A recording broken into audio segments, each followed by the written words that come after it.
Welcome to Real World Peaceful Parenting, a podcast for parents that are tired of yelling, threatening, and punishing their kids. Join mom and master certified parent coach Lisa Smith as she gives you actionable, step-by-step strategies that'll help you transform your household from chaos to cooperation. Let's dive in. Welcome to today's episode. I am so excited to be with you here today. And I have a doozy of an episode. I've got lots of just incredible information and thought-provoking ideas to share with you today. So I don't want to waste any time. I want to jump right in and get started. And today is going to require listening with an open mind, but magic might happen for you and your family about 25, 30 minutes from now. So let's dig in. I often hear parents tell me one of the greatest goals in life is to raise children who are respectful. Lisa, I just want my kids to be respectful. I just want them to show me respect. And what I know is that that word can mean so many different things to so many different people. But I hear many parents tell me it means their children will obey them and do exactly what they tell them to do when they tell them to do it with no pushback, no attitude, no opinion, and no questions. Do you fall into this category? Maybe, possibly, maybe a little. Maybe you used to. Maybe you grew up in a household where this was the sign of good parenting. These parents believe their children will be successful in life if first and foremost they learn to be disciplined and compliant to authority. To these parents, this, quote, respect is even more important than having connection and relationship with their children now and into adulthood. These parents believe this is because this is how they were raised and they turned out, quote, just fine and still respect their parents to this day. But my question is always this, when I hear this, when I have this conversation, when I engage in this discussion around being, quote, a respectful kid to their parents. My question is, do you feel like you can consult your parents about anything that weighs heavily on your heart or mind? Do you feel safe asking them questions or asking them for advice? Do you feel emotionally close and connected to your parents in a way that makes you feel like they can console you when you're scared or hurting? That they get you or understand you? That they take time to understand how you feel about things or where you stand? In most cases, these parents admit to me that though they feel love and respect for their parents, they can see where the relationship is lacking in some or all of the areas mentioned above. And they tell me this is not how they want to parent their children.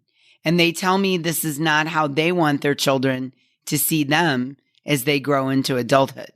They want their children to grow into adults who will come to them with their questions and concerns and share with them their most vulnerable thoughts.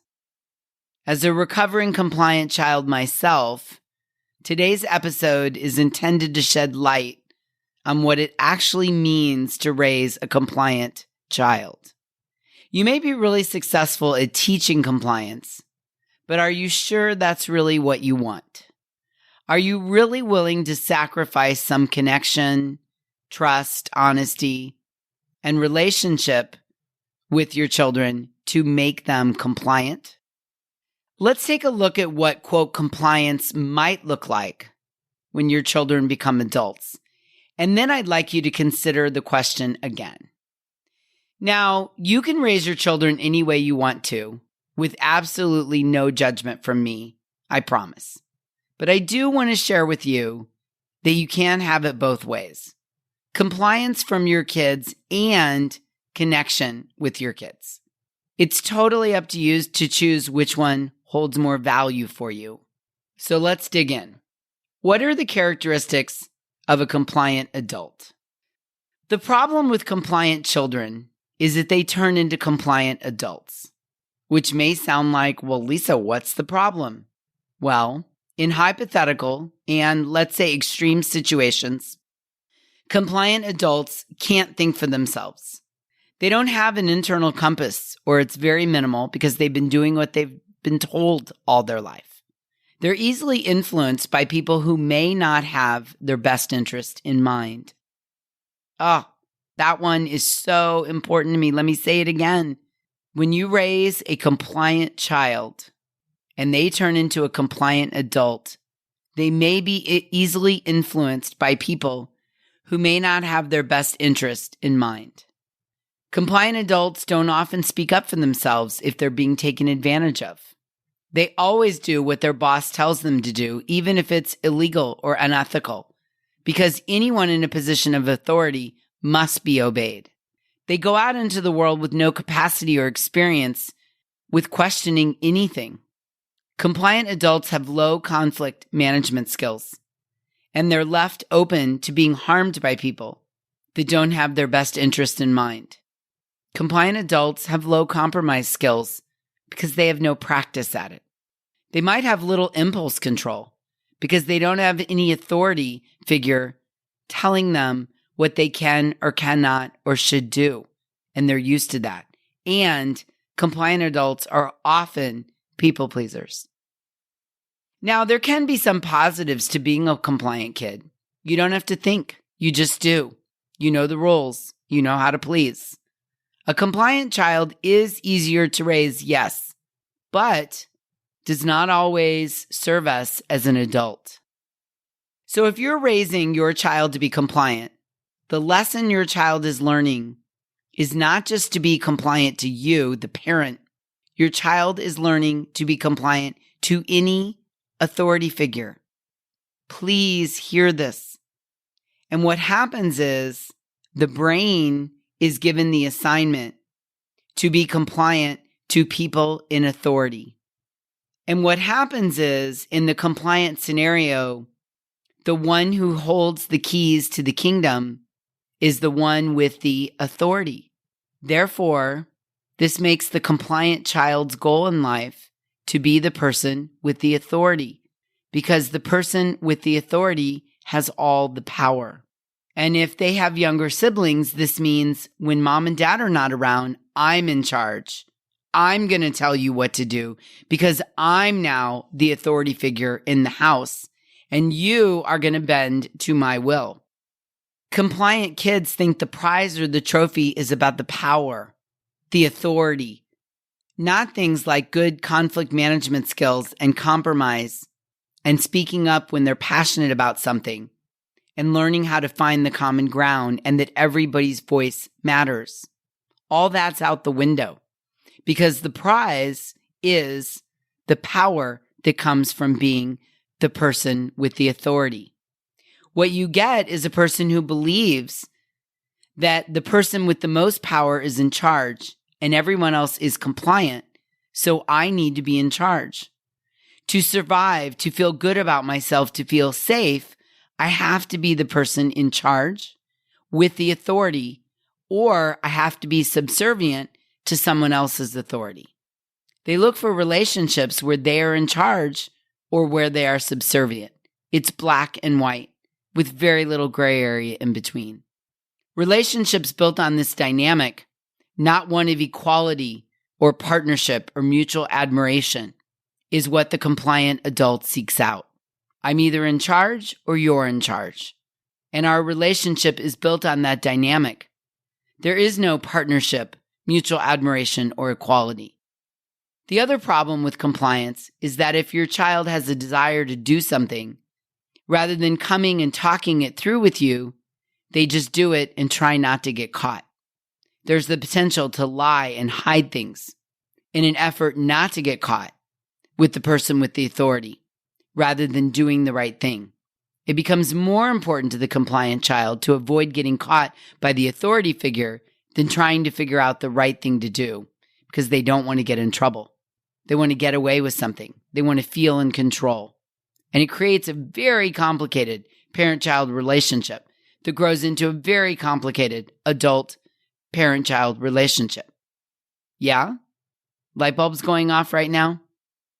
So let me ask you, what do you make compliance mean? If you're a parent that requires compliance from your children, I encourage you to ask yourself, what is the thought that has created the belief that compliance equals good parenting? Let me say that again. What is the thought that has created the belief that compliance equals good parenting? Is it the belief that compliant children grow up to be thoughtful of others, self-disciplined, and responsible in their duties? Is it that compliant children make you look good in public? Is it that your children will surely succeed in life and remain safe because they know how to follow rules? Is it that you were a compliant kid and you turned out okay, so you make the conclusion that this works or this is just how I parent? Maybe you've never really questioned this. Ironic, because you were raised not to question things. See the irony there? Of course you wouldn't question, because you were raised to be compliant. Now let me ask you, is it possible for your children to become thoughtful, self-disciplined, responsible, the source of your pride, successful, good, and safe without demanding compliance 100% of the time? Is it possible? I think so. And I want you to ask yourself, if your children are compliant, what does that mean for you? What are you making it mean about you, about your parenting? What are you making it mean about your parent-child relationship? Could it be that you think your child values you as a person and values your authority as a parent? Could it be because for the first time in your life, you can force someone to see you, hear you, value you, giving you a false sense of connection that you missed throughout your own childhood? Oh, that one rings so true for me from my old parenting ways, I can't even tell you. Let me ask you that again. Could it be that you're attached to raising a compliant child because for the first time in your life, you can force or demand or expect someone to see you, hear you, value you, giving you the false sense of connection that you missed throughout your own childhood? Maybe you're attached to raising a compliant child because it's finally your turn to be the one with all the power and the keys to the kingdom. And as such, you've earned your prize or your trophy, or you feel entitled to parent in this way. If any of these ideas hit home for you, I really want you to hear this. I have no judgment. I totally understand. I spent many of my son's first years trying to raise a, quote, respectful, read in the fine print, compliant child. I made it mean a lot of things about me, about my value, about my parenting. I definitely thought that it was my turn to be the one with all the powers and the keys to the kingdom. And I definitely had a false sense of connection by trying to force my child into seeing me, hearing me, and valuing me. So I get it. And I have no judgment, none whatsoever. I do want to challenge the thought that these things make a successful parent, a successful real-world peaceful parent. And instead, what I'd offer up is that you have become a successful authority figure who has taught the hierarchy of authority, of what it looks like. And when we're focused on hierarchy of authority, it's so much harder to create connection. So much harder. So what does the other side of the coin look like? Allow me to share some ideas with you. A peaceful parent, in my opinion, is one who raises children who can stand on their own 2 feet, who can speak their mind in respectful ways, who can ask questions when they don't understand something, who will seek help when they need it, and have the capacity to create true connection in their relationships. Sounds amazing, doesn't it? Now let me ask you, reflect for a minute and think about, what do you believe would happen if your children weren't compliant? Would that mean they have no respect for you at all? Does your brain think that they would have no value in the world? That they would walk all over you and anyone else who presented any resistance to their ideas? The opposite of compliant does not have to be the other extreme, where chaos, mayhems, and yelling F yous ensue. The opposite of compliance and authority can be connection and mutual respect. Let me say that again. The opposite of compliant and authoritative parenting can be connection and mutual respect. And I know you want that as a member of the Real World Peaceful Parenting community. And I know it because if you didn't, you wouldn't be here. So let me ask you, what if you have a strong-willed child who's simply not wired to be compliant, to naturally follow authority? And does that make you feel like there's no way to build connection with him, her, or them? Do you make this mean that he will never learn discipline, self-control, and respect? And does that scare you? Do you really want to think of him this way for the rest of his life? Or make him feel disapproved of because he can't follow authority? If you believe respect means following the rules, does that mean that Rosa Parks was disrespectful? Or was she standing up for what she thought was right? Not all rules are good rules. Some rules need to be challenged. Some rules tear people down instead of build them up or keep them safe. Don't we all want our kids to grow into adults who question rules from time to time, who have the ability to understand the good rules from the not good rules, the rules that tear people down versus keep them safe? Let's think about this. The idea that you were respectful as a kid because you were compliant is just one tiny piece of the picture of the relationship between you and your parent. Here's what I want you to hear. Compliance is not the only avenue to create respect between the parent and the child. And you get to define what respect looks like for you, for your kids, for your parenting, for your parent-child relationship. So as promised, I want to ask you again, are you really willing to sacrifice connection, trust, honesty, and the relationship with your child now and into adulthood to make them, quote, compliant? If your answer is now no, you recognize and believe that there are other ways to teach your children respect that will honor your relationship with more connection. And chances are you want to raise your kids to have the skills to question, push back, speak up for themselves when appropriate. And you may be asking, sounds great, Lisa, but how do I do that? Well, here are some suggestions. Number 1, figure out acceptable ways your child can approach you to question, challenge, or change your rules, decisions, or instructions. For example, make it clear to your kids that they can say, I don't like this. Can we talk about it? Is there a compromise? Can we find a happy medium? Can I state my case and you listen with open ears? Is it possible to come up with a different plan? Encourage your kids to find acceptable ways to push back, respectful ways to push back, and let them know that the best way to approach this is to schedule a time when you're both regulated to have an open conversation. Take time alone to consider your child's argument and request. Set your ego aside and really listen to your child's argument or request. Consider their point of view. As you're doing this, weigh in your mind what is more important to you, compliance or connection, because you can't have both. And sometimes compliance is required, right? Be home by 12 o'clock. Don't run out in a busy street. Don't run with scissors. Don't do backflips on the trampoline. Whatever feels like compliance is required, stand in that space and explain why from a regulated place. I'm not encouraging you to be a permissive parent. Sometimes we do require compliance. Don't stick your finger in a light socket. Go to bed. Put your phone away.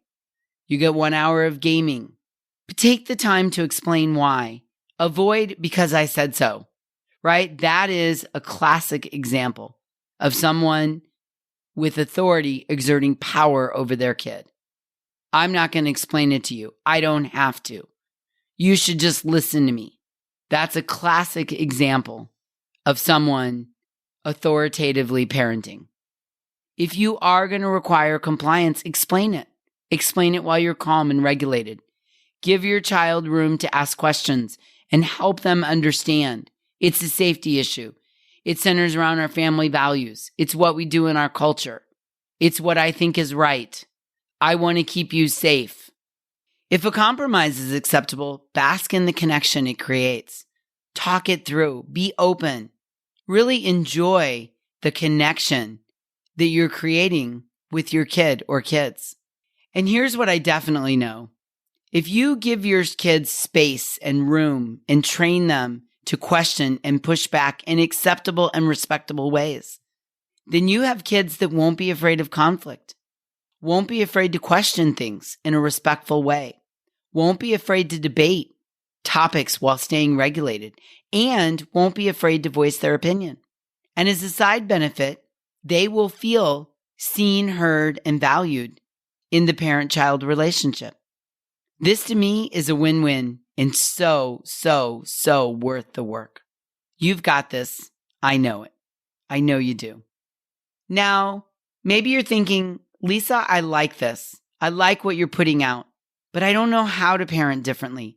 I don't know how to create that connection. I was raised in an authoritative home, and demanding respect and authority is all I know. How do I figure out the next step along this path? How do I show up and do it differently? Well, I happen to have the answer for you. It works by getting on the same team as your child rather than being on the opposing team. You work on valuing the relationship over the behavior. I have a free masterclass coming up on Thursday, May 19th, where we're going to dig into this deep. I'm going to help guide you as to how to take the next step. I'm going to show you how to move from compliance to connection. And I want you to come join us. So if you go to thepeacefulparent.com/workshop, you'll find all the details to the workshop and have a link to get yourself signed up. In this workshop, I'm going to show you exactly how to get your kids to listen without yelling, threatening, or punishing your kids. And you might be like, say what, girl? How's that possible? Well, it is, I promise. I'm going to show you how to drop the disrespect, the power struggles, and the drama. I'm going to show you how to move away from the meltdowns, the fights, the stalemates happening with your kid over and over and over again. In this free masterclass taking place on Thursday, May 19th at 9 a.m. Pacific time. And I want you to join us. There is a seat waiting for you. Yes, you. And anyone else you want to invite. We have room for absolutely everybody. So if this speaks to you in any way, if you recognize yourself today in the podcast and you want to move from compliance, from demanding respect, and you want to move into connection with your kids, then I want you to go to thepeacefulparent.com/workshop and sign up for the free masterclass happening on Thursday, May 19th. I can't wait to work with you. And until we meet again, I'm wishing you peaceful parenting. Thanks for listening to Real World Peaceful Parenting. If you want more info on how you can transform your parenting, visit thepeacefulparent.com. See you soon.